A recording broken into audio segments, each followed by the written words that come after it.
സതീശൻ തന്നെ ആയിരിക്കും മുഖ്യമന്ത്രിയായിട്ട് വരാൻ ചാൻസ്. എന്താണ് അതിനുള്ള കാരണം? അത് സതീശനല്ലേ ഈ 5 വർഷം ശരിക്കും പ്രതിപക്ഷ നേതാവായിട്ട് നിന്നത്. ജനങ്ങളുടെ പ്രശ്നങ്ങളിലേക്ക് കൂടുതലും ഇറങ്ങിച്ചെന്നതും സതീശനാണ്. രമേശനെ സംബന്ധിച്ചിടത്തോളം അങ്ങനെയല്ല, എല്ലാം പിറകെ നിൽക്കുകയും ചെയ്തത്. ഇപ്പൊ പിന്നെ മുന്നിലേക്ക് വന്നെന്ന് മാത്രമേ. PD സതീശൻ മുഖ്യമന്ത്രി ആയില്ലെങ്കിൽ ശരിക്കും ജനങ്ങൾ തന്നെ തെരുവിൽ ഇറങ്ങുമെന്നാണ് എനിക്ക് തോന്നുന്നത്. ഇത്രയൊക്കെ ഒരു ജനപിന്തുണ ഉണ്ട് PD സതീശൻ. PD സതീശൻ വരണമെന്ന് തന്നെയാണ് എന്റെ ഒരു അഭിപ്രായം. സ്ത്രീകൾക്ക് സൗജന്യ ബസ് യാത്ര ഇപ്പൊ UDF വാഗ്ദാനം ചെയ്തിട്ടുണ്ട്. അതിനെ കുറിച്ചിട്ട് എങ്ങനെയാണ് നോക്കുന്നത്? സൗജന്യ ബസ് യാത്ര കിട്ടുമെന്നൊക്കെയാണ് നമ്മള് ഒരു ആഗ്രഹം. എന്താന്ന് അറിയത്തില്ല.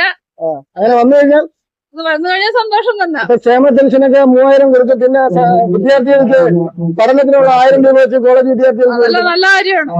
എല്ലാം നല്ല കാര്യമാണ്. അപ്പൊ മുഖ്യമന്ത്രിയായിട്ട് ആര് വരണമെന്നാണ്? മുഖ്യമന്ത്രി VD സതീശൻ തന്നെ വരണം. മുഖ്യമന്ത്രിയായിട്ട് VD സതീശനാണ് ഉദ്ദേശിക്കുന്നത്. എന്താണ് അങ്ങനെ പറയാനുള്ള ഒരു കാരണം? കക്ഷിയുടെ നല്ല വ്യവസായത്തിലും നല്ല പെർഫോമൻസും നല്ല ഇതാണ്. കക്ഷി ഏത് കാര്യത്തിലും നല്ല രീതിയിൽ പ്രതികരിക്കുന്നുണ്ട്. സൗജന്യമായിട്ട് ബസ് യാത്രയാണ് വാഗ്ദാനം ചെയ്തിരിക്കുന്നത്. അത് നല്ല ഇതല്ലേ, നല്ല വാർത്തയാണ് പറഞ്ഞിരിക്കുന്നത്. വരണം, സതീശൻ തന്നെ വരണം. എന്താണ് അങ്ങനെ പറയാനുള്ള കാരണം? സതീശന് നിനക്ക് എത്ര കഴിവുണ്ട്.